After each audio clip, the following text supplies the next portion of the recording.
میں سلائی کا کام کرتی تھی مگر ایک دن میری مشین خراب ہو گئی۔ نند کا شوہر مشین ٹھیک کرتا تھا، گلی میں دکان تھی۔ میں اس کے پاس گئی اور کہا کہ میری مشین ٹھیک کر دو۔ وہ میرے ساتھ گھر آیا، کہنے لگا بھابھی کمرے میں چلیں۔ کمرے میں گئی تو مشین کو چھوڑ کر مجھے پکڑ لیا اور بولا بھابھی پہلے تیری مشین۔ مجھے سلائی میں کوئی دلچسپی نہیں تھی۔ میں نے یہی سوچا تھا کہ شادی کے بعد میری جان سلائی سے چھوٹ جائے گی، مگر مجھے معلوم نہیں تھا کہ پہلے جو کام زبردستی میری ماں مجھ سے کرواتی تھی، شادی کے بعد وہی کام میری مجبوری اور ضرورت بن جائے گا۔ میری شادی غریب گھرانے میں ہوئی تھی، شوہر کے حالات بالکل اچھے نہیں تھے، اسی لیے مجبور ہو کر میں نے عورتوں کے کپڑے سلائی کرنے کا فیصلہ کر لیا۔ رفت جہیز کی سلائی مشین نکالی۔ جب سب کو پتہ چلا میں بہت اچھے کپڑے سیتی ہوں تو تھوڑے دنوں میں ہی میرے پاس اچھا خاصا رش لگ گیا اور میں اپنے محلے کی عورتوں کے کپڑے سینے لگی۔ کیونکہ میں ان پڑھ تھی اور کوئی ہنر بھی میرے پاس نہیں تھا، اسی لیے ناچار مجھے سلائی دوبارہ شروع کرنی پڑی۔ روز عورتیں میرے پاس کپڑے سلائی کے لیے لاتی۔ ایک عورت گھر میں کپڑے دینے آتی تھی تو دوسری کپڑے لینے کے لیے آ جاتی تھی۔ سلائی کے بہانے آتی اور گھنٹوں بیٹھ کر باتوں میں لگ جاتی تھی۔ میں بھی فطرتاً باتونی تھی، مجھے بھی طرح طرح کی عورتوں کے ساتھ بیٹھنا، ان کی باتیں سننا پسند تھا۔ اب مجھے اس کام میں مزہ آنے لگا تھا۔ منہ کے ساتھ ساتھ میرے ہاتھ بھی چلتے رہتے تھے، اس طرح وقت کا پتہ نہیں چلتا تھا اور کپڑے سل جاتے تھے اور اپنی سلائی کی تعریفیں سن کر مجھے بہت ہی اچھا لگتا تھا۔ میرا کام بہت اچھا چلنے لگا تھا۔ اب میں نے سلائی کے پیسے بھی بڑھا دیے تھے۔ محلے کی عورتوں نے کہا کہ ہماری بچیوں کو بھی سلائی سکھاؤ، کیونکہ تمہارے ہاتھ میں بہت صفائی ہے اور یہ ہنر شادی کے بعد بھی بچیوں کے کام آتا ہے۔ اسی لیے میں نے گھر ہی میں سلائی سینٹر کھول دیا۔ لڑکیاں اپنی اپنی سلائی مشین لے کر آتی تھیں۔ میں لڑکیوں کو سلائی سکھانے لگی، اس کے بدلے وہ میرے گھر کے بھی چھوٹے موٹے کام کروا دیتی تھی اور برائے نام ہی سلائی سیکھنے کے پیسے میرے ہاتھ میں رکھتی تھی۔ مگر میں پھر بھی مطمئن تھی کیونکہ میرے گھر میں رونق لگی رہتی تھی۔ میرا شوہر گھر کے حالات دیکھ کر ملک سے باہر کمانے چلا گیا۔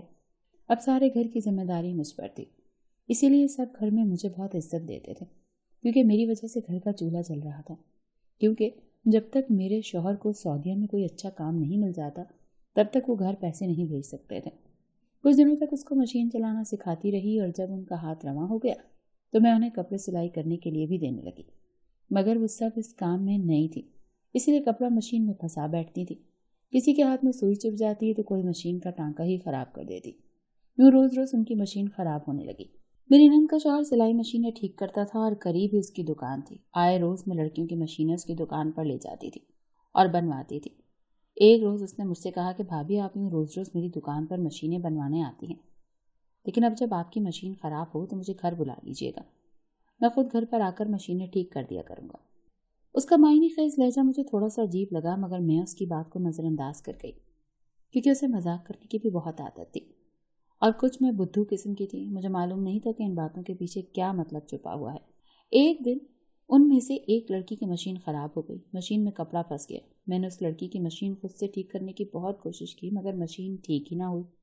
مجبوراً میں نے نند کے شوہر کے پاس ایک بچہ بھیج کر اسے بلوایا اور کہا کہ میرے گھر آؤ اور میری مشین ٹھیک کر دو۔ ابھی چند منٹ بھی نہ گزرے تھے کہ وہ خوشی خوشی ہاتھ میں سامان کا تھیلا اٹھائے میرے گھر چلا آیا۔ میری نند کے شوہر عاطف نے مجھ سے کہا کہ بھابھی آپ اپنا کام جاری رکھیں، میں دوسرے کمرے میں یہ مشین بناتا ہوں، اور اس لڑکی کو بھی اپنے ساتھ لے گیا اور اسے کہا کہ تم بتاؤ تمہاری مشین میں کیا خرابی ہے، میں اسے 2 منٹ میں ٹھیک کر دوں گا۔ مشین میں کپڑا پھنس گیا تھا، اسی لیے میری مشین خراب ہو گئی ہے۔ لڑکی نے جب یہ بات اس سے کہی تو اس نے کہا کہ مشین کو اٹھا کر اندر لاؤ، لیکن مجھے کھٹکا ہو رہا تھا۔ جوان لڑکی میری ذمہ داری پر یہاں آئی تھی، اس کی ماں نے مجھ پر بھروسہ کر کے اسے یہاں بھیجا تھا۔ اب مجھے عاطف پر غصہ آ رہا تھا، دل ہی دل میں سوچا کہ اب عاطف کو نہیں بلایا کروں گی۔ میں نے کھانا گرم کر لیا تو باہر چارپائی پر رکھ دیا، مگر عاطف اور وہ لڑکی کمرے سے باہر ہی نہ نکلے۔ کافی وقت ہو چکا تھا، دونوں جوان تھے، اسی لیے میں فکر مند ہونے لگی۔ کچھ دیر تک میں نے صبر کر لیا، خواہ مخواہ ہی نند کے شوہر پر شک نہ کرنا چاہتی تھی، کیونکہ اندر جاتی تو اس کو برا لگتا۔ مگر کافی دیر گزر گئی، آخر تھک کر میں عاطف کے کمرے کی طرف جانے لگی۔ تبھی وہ لڑکی مشین لے کر باہر نکلی اور کہا بھابھی جی مشین ٹھیک ہو گئی۔ یہ سن کر مجھے بھی خوشی ہوئی اور ہم اپنے کام پر لگ گئے۔ تھوڑی دیر بعد عاطف کمرے سے نکلا اور چارپائی پر بیٹھ کر کھانا کھانے لگا۔ وہ جب بھی آتا تھا تو کھانا کھا کر ہی جاتا تھا، کیونکہ اس کا اپنا گھر اس کی دکان سے کافی دور پڑتا تھا، اسی لیے میں نے اس کے بغیر پوچھے ہی کھانا گرم کر لیا تھا۔ اس دوران اس کی نظر میری شاگرد لڑکیوں پر ٹکی ہوئی تھی اور وہ بار بار مجھے عجیب عجیب نظروں سے گھور رہا تھا۔ اس کا یوں گھورنا مجھے برا لگ رہا تھا۔ مگر وہ میری نند کا شوہر تھا، میں اس کو کچھ کہہ بھی نہیں سکتی تھی۔ اگر میں تھوڑا کچھ کہہ بھی دیتی تو معاملہ بگڑ سکتا تھا۔ میری کزن کی شادی تھی اور انہوں نے اپنے سارے کپڑے سلائی کرنے کے لیے دیے تھے۔ دن تھوڑے رہ گئے تھے، اسی لیے مجھے ٹینشن ہو رہی تھی، مگر عاطف نے اس لڑکی کی مشین جھٹ پٹ ٹھیک کر کے میرا کام آسان کر دیا اور اب روز ہونے لگا۔ عاطف روز دوپہر کو دکان سے میرے گھر آتا اور مجھے کہتا کہ بھابھی میرے لیے کھانا رکھا کریں، میں کھانا کھانے یہاں ہی آیا کروں گا، اور جس دوران میری لڑکیاں کام کر رہی ہوتی وہ مسلسل ان پر نظر رکھے ہوئے ہوتا، گاہے بگاہے مجھ پر بھی نظر ڈالتا رہتا اور اکثر بات بات پر مجھ سے اور میری شاگرد لڑکیوں سے فری ہونے کی کوشش کرتا تھا۔ یہ سب مجھے تو پسند نہیں تھا، لیکن میری لڑکیاں ابھی بڑی شوخیاں مارتی تھیں۔ ان کو دیکھ کر اب ان کے بال کھلنے لگے تھے، اب ان کے ہونٹ لپسٹک سے رنگے ہوئے ہوتے تھے، دوپٹہ جو سر پر ہوتا تھا وہ ڈھلک کر کاندھوں پر آ جاتا تھا، کیونکہ یہ عمر ہی ایسی ہوتی ہے، لڑکیاں کسی اچھے خوش شکل انسان کو دیکھ کر اسی طرح بہکتی ہیں اور وہ چاہتی ہیں کہ اس عمر میں وہ کسی کو اچھی لگے۔ کچی عمر کی لڑکیاں ایسی نادانیاں کرتی ہیں، لیکن مجھے بہت اکتاہٹ ہو رہی تھی، کیونکہ یہ ساری لڑکیاں میری ذمہ داری تھی اور عاطف کا یہ روز روز آنا بھی مجھے پسند نہیں تھا، مگر میں اپنے ہونٹ سیے ہوئے تھی۔ اگر میں کچھ کہتی تو مجھے پتا تھا میری نند بڑا ہنگامہ کرتی اور میرے ساس سسر کو بھی یہ بات اچھی نہیں لگتی اور وہ ایک دم سے میرے شوہر کو فون کر کے میری شکایت لگاتے، اس لیے میں نے خاموشی میں ہی بہتری سمجھی۔ کھانا کھانے کے بعد اٹھا تو کہنے لگا آئندہ کسی کی بھی مشین خراب ہو تو میں حاضر ہوں۔ میں مصنوعی ہنسی ہنسنے لگی، جبکہ لڑکیاں کھل کھلا رہی تھیں اور مجھے زہر لگ رہی تھی۔ میری شادی کو کافی سال ہو چکے تھے، گھر میں تنگ دستی تھی، اسی لیے شوہر سعودی عرب چلا گیا تھا۔ میرا شوہر 3 سالوں سے سعودی عرب میں تھا، 6 ماہ یا سال کی چھٹی پر گھر آتا، 1 ہفتہ گھر پر رہنے کے بعد سعودی عرب واپس چلا جاتا۔ گھر میں بوڑھے ساس سسر تھے جو آئے روز بیماری رہتے تھے، جن کی دیکھ بھال بھی میری ذمہ داری تھی۔ دن بھر اپنے کمرے میں پڑے کھانستے رہتے تھے۔ نند شادی شدہ تھی، مگر اس کا شوہر بہت اچھا تھا۔ اس کی عمر 29 سال تھی، مگر اس نے کم عمری میں اپنی دکان کھول دی تھی، جہاں وہ مشین ٹھیک کرنے کا کام کرتا تھا۔ شروع میں سب اسے کہتے تھے کہ کوئی ڈھنگ کا کام کر لو، دکان کو چھوڑ کر پڑھائی کر لو، مگر وہ کہتا تھا کہ گھر بھی تو چلانا ہے، آخر کب تک سارا بوجھ اپنے ابا پر ڈالے رکھوں گا، گھر بھی کرائے کا ہے، اماں ابا بیمار رہتے ہیں۔ اس دوران اس کا کام چل نکلا۔ پھر اس نے میری نند سے شادی کر لی۔ یوں تو عاطف سارا دن دکان پر رہتا تھا، مگر وقفے وقفے سے ہمارے گھر بھی آتا تھا۔ یوں میں بھی بے فکر تھی، عاطف گھر آتا تھا تو کئی کام کر دیتا تھا۔ میرے پاس آنے والی لڑکیوں کی مشین آئے دن خراب رہتی تھی، عاطف کو کہتی تو وہ فوراً سے ٹھیک کر دیتا۔ ایک دن میں کپڑے سلائی کر رہی تھی، پھر سے لڑکی کی مشین خراب ہو گئی۔ مجھے غصہ آ گیا اور میں نے اسے ڈانٹ دیا کہ اتنی بڑی ہو گئی ہو، اتنے دنوں سے میں تمہیں سلائی سکھا رہی ہوں، مگر ابھی تک تمہیں سلائی کرنا نہیں آیا۔ میرے غصہ کرنے پر وہ رونے لگی۔ میں نے بھی کہہ دیا اپنی مشین اٹھا اور گھر جا، کیونکہ میں نہیں چاہتی تھی کہ میں عاطف کو دوبارہ بلاؤں۔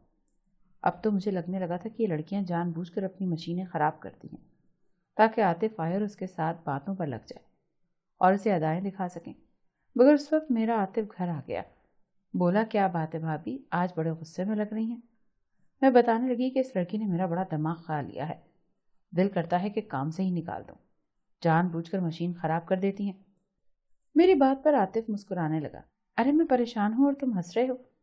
میں غصے میں تھی، اسی لیے عاطف کو بھی ڈانٹ دیا اور کہنے لگا بھابھی اس کا کوئی قصور نہیں ہے، یہ تو مشین ہے، کسی بھی وقت خراب ہو سکتی ہے، اور پھر آپ تو دن رات ان سے سلائی کرواتی ہیں تو مشین تو خراب ہوگی نا۔ اسی دوران دروازے پر بیل ہوئی اور کچھ نئی عورتیں مجھ سے کپڑے سلوانے آئیں۔ میں عاطف کو وہیں چھوڑ کر ان کو بیٹھک میں بٹھایا اور ان سے کام لینے لگی۔ ان کے گھر بھی شادی تھی اور وہ ڈھیر سارا کام اٹھا لائی تھی۔ میں بھی شکر ادا کرنے لگی کیونکہ میرا کام بہت اچھا چل رہا تھا۔ کافی دیر لگا کر میں نے ان سے سارا کام سمجھا اور پھر ہر چیز اپنی ڈائری پر نوٹ کر لی۔ میں باہر نکلی تو عاطف ایک کونے میں لڑکی کا ہاتھ پکڑے کھڑا تھا۔ مجھے بڑا غصہ آیا۔ میں نے لڑکی کو غصے سے آواز دی، شازیہ۔ میری آواز سنتے ہی شازیہ اور عاطف ہڑبڑا گئے۔ عاطف سرخ چہرہ لیے گھر سے باہر چلا گیا۔ اس لڑکی کی آنکھیں چڑھی ہوئی تھی اور بال کھلے ہوئے تھے۔ میں نے لڑکی کو ڈانٹا اور ساری لڑکیوں کو آنے سے منع کر دیا اور بول دیا کہ بس اب تم لوگ کافی کچھ سیکھ گئی ہو، مزید میں نہیں سکھا سکتی، میرے اپنے کام کاج بہت ہیں۔ لڑکیاں اداس ہو گئیں، مگر میں سنگ دل بن گئی، سب کو آنے سے منع کر دی، کیونکہ میں ڈر گئی تھی کہ اگر کوئی لڑکی حد پھلانگ جاتی تو ساری بات مجھ پر آنی تھی۔ جو دیکھتا وہ تو یہی کہتا کہ سارا کھیل میری ناک کے نیچے کھیلا جا رہا ہے۔